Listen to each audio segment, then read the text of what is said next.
welcome to HealthStyles Market. We're talking Thanksgiving today. So this is my Semingson family holiday planner. I've been using it for years, and so I was having fun going back and looking in my old notes and found this binder has been useful for me since 2006 when I used to handwrite the menus and the food ideas. So our family, I've been using this and refining this system ever since before 2006, but that's where I have handwritten notes from. So we love Thanksgiving at our house. It's our family's favorite holiday, and we all look forward to it, as many families do. So I just wanted to show you some ideas on how to get organized. This is a very easy system that's easy to personalize and plan with. And once I started typing it up, most of the time I just changed the year at the top. So years ago, I used to think that I needed new recipes every year. Introduce a new hors d'oeuvre and introduce a new dessert and introduce whatever. And I've learned I don't have a family that likes that. We love tradition, and they love to be sentimental, and they look forward to the same tastes and the same menus every single year. So I pretty much stick with the same thing, especially for Thanksgiving dinner. So this is last year's, and I'm going to be working on 2023 this weekend. And so what I do first of all is I just type up the basics. So most of our family arrives by Wednesday night supper, and then we're all together until Sunday afternoon when people disperse to leave for home. So it's quite a few meals for a house full of people. I love it. It's all my favorite people are coming home for the holiday. So with that in mind, I then type up every single day. So here's my Wednesday night menu from last year, 2022, and what I plan to serve. And so I do want to mention that I have a family of food allergies, and there's years where there's 6 of us who have a different set of food allergies. So I'm watching to make sure that I'm creating meals and serving meals to our family that everybody can eat and enjoy, feel great, and not be sick. So here's an example of my Thanksgiving meal. We eat at about midday. It's usually about 1:30, 2 o'clock at the very latest. So after eating a healthy breakfast together of anybody's choice, and we're cooking and whatever, then we're all cooking together to make Thanksgiving dinner, which we all really enjoy. So everybody's got a little job, and most of us have the same job every single year. We got the routine down, and we just really, really enjoy that. So for evening, we do the desserts, which is our tradition is pie. My husband always offers ice cream, and we have like whipped cream available, which I usually do dairy-free. And then Friday night is when we celebrate our daughter's birthday. So she was born Thanksgiving weekend many years ago, 38. And so we love to do a traditional, we call it hors d'oeuvre night. And so we spread out a big buffet of all kinds of different hors d'oeuvre kinds of foods, and everybody loves it, including the little grandbabies. And so this is an example of what we served last year that we then turned that into a birthday party. So an additional thing that I do is after I've planned all of my meals, so this gives you an example, all the way through to Saturday lunches leftovers, and Saturday night we're doing another meal, that kind of idea.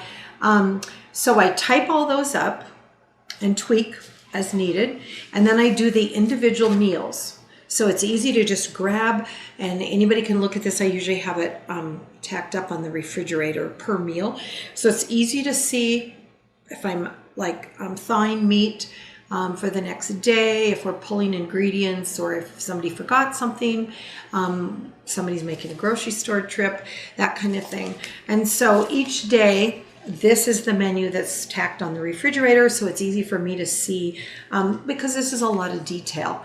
And I love having it typed up and written down, and it just makes it fast and easy. And it's easy for people to refer to and say, oh, do you want me to make the onion dip? Do you want me to make the cranberry relish? Whatever.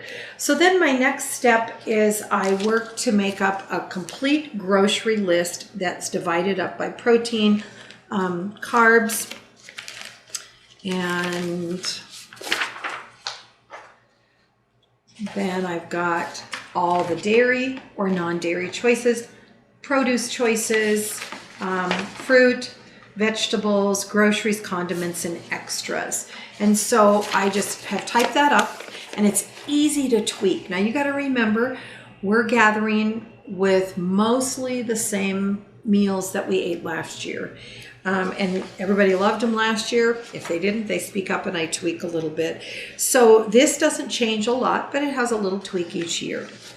And so from this list, then I'm making up individual lists, like this is our son and daughter-in-law, and this is what they're asked to bring. And this is our daughter and son-in-law. This is what they're asked to bring. This is my sister and her husband in Colorado. This is what they're asked to bring. And so it makes it real easy for them.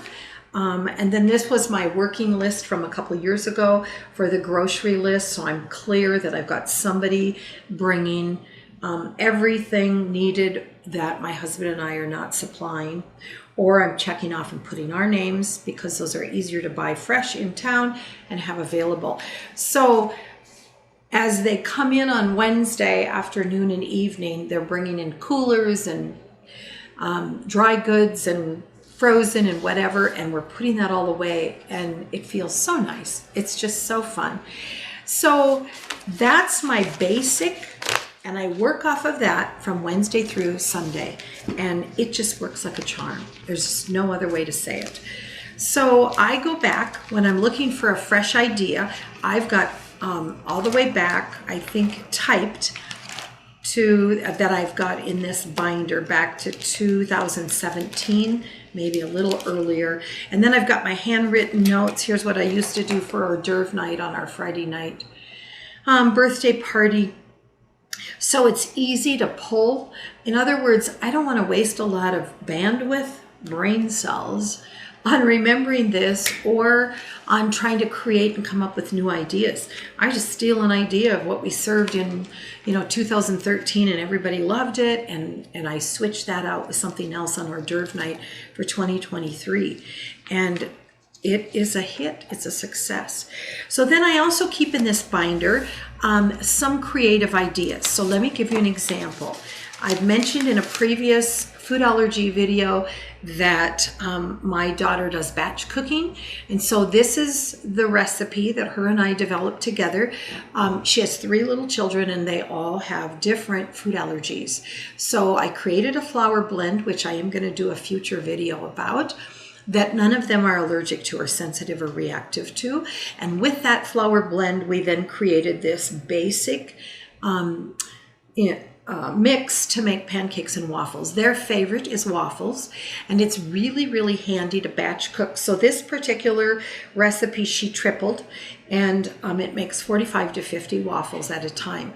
So usually this is Thanksgiving morning breakfast, and we'll add some bacon that we do in the oven, and we often add eggs. And this is a gluten-free waffle, but everybody can eat it and loves it, and we serve it with different toppings and fresh maple syrup, and it's a hit. But it's also something we can make in advance. So I often have those made up, and like I mentioned, when you make a batch cook like that and you've got all these waffles, the easiest way to preserve them is to put out a cookie sheet, put parchment down, put your already made waffles on, and freeze them. And I just freeze them overnight, because I'm usually making them in the afternoon or evening, and freeze it overnight. And the next morning, it's really easy to package those up in freezer Ziploc bags, and I date it and label it that it's the gluten-free waffles. So then it's real easy to pull one waffle, and like for the grandbabies, we'll put it on a plate and you can reheat it in anywhere from 30 seconds to a minute and have a hot, fresh breakfast that they love. It tastes delicious. And it's really fast and easy. So what else goes with this concept is people that batch cook on something like this. It's also something you can serve as a dessert and put piles of fruit on, or ice cream, or dairy-free ice cream, or dairy-free Cool Whip that you've made up. There's lots of different fun ways you can use a waffle that's already pre-made that you just pull from the freezer. So another family tradition we have is we make a veggie turkey tray. So lots of people have seen these online, and there's lots of examples on Pinterest. And let me show you some examples. There's one made with fruit. That would be a hit with my little ones. Here's some meat and cheese trays.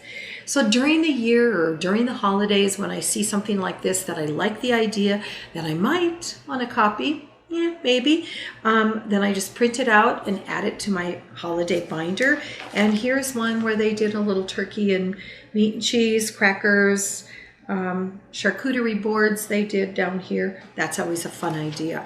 So I'm just putting them in page protectors, adding them to my binder. I don't have to scramble to find my recipes, and I can easily produce Thanksgiving dinner. So this particular one is ours, and this is ours. We made this. So my daughter-in-law is a paraprofessional in an elementary school and she's an angel, and she has major patients. So often we have her oversee this process, and it's become part of our tradition. And the little ones then get to help make the turkey. And they actually do eat more vegetables because it's fun to eat the turkey tray. And I have big glass trays, and we just set it on there and make it. So that's included in my grocery list in order to make our little turkey veggie tray. And the kids love it, and we take their picture, and that's a fun little holiday tradition. I got to admit, my motive is to get them to eat more vegetables, and then we serve that with a dip. Here's many of these recipes Crystal will be putting on our link, so she'll have that posted below. So please check that out for recipes that are mostly allergy-free for most people. This is the raw cranberry sauce our family prefers, and so I actually serve it raw. Most cranberry sauces are cooked, which is fine, but they also use a lot of sugar, and I prefer not to, and so I prefer raw. So I'm using my food processor, throwing my cranberries in, and peeling my oranges, and then throwing the orange sections in, and I just pulse it a few times, and it makes it just the right texture, and I stir in my liquid stevia, and there's my holiday cranberry sauce. And then I just store it in a glass jar in the refrigerator, and it lasts for, say, 7 to 10 days. I do like it because then it's something I can make ahead of time and just have ready to serve. So we will also be posting some other traditional recipes of things we've worked up. We have a gluten-free pumpkin pie, pecan pie, hot chocolate, pecan pie bars. That's one I developed as something different, because not always do you want to mess with the pie crust. That's an option, but so is this, another choice. Pecan pie bars, and they are fantastic. My pecan pie recipes are all without corn syrup, high fructose corn syrup, and we're using other sweeteners. The pecan pie bar recipe is also gluten-free, and vegan. Well, no, it's not vegan because we're using honey, but it's gluten-free and dairy-free and egg-free. So we'll be sure to post that also. And then just wanted to mention for those, we will also put on our coconut cream recipe for you to link and print out. And so this is using heavy coconut cream. This is not the same as coconut milk. We sell this in our store, and you literally can shake this and use this right all by itself, 1 can of that, with some vanilla and the sweetener of your choice. And you can use stevia, you can use xylitol, you can use monk fruit, you can use coconut sugar, you could use honey, agave, whatever is your family favorite, however you need it to be for sweetness. And if you have to limit your sweeteners, obviously stevia or monk fruit or xylitol is a really good choice. It makes the best dairy-free whipping cream to put on top of desserts and pies and waffles, like I mentioned. Delicious, fast, easy, and that's also something that you can make ahead. Maybe not a week ahead, but you certainly can make it a day ahead and have it in the refrigerator, just ready to pull out and serve at dessert time on Thanksgiving Day. So please check out our other videos on our YouTube channel, and we ask that you comment and give us some feedback. Let us know what else we can do to be of service for those that have allergies and are trying to do allergy-free holidays. You may suffer with some health symptoms, but you do not have to suffer with bad food.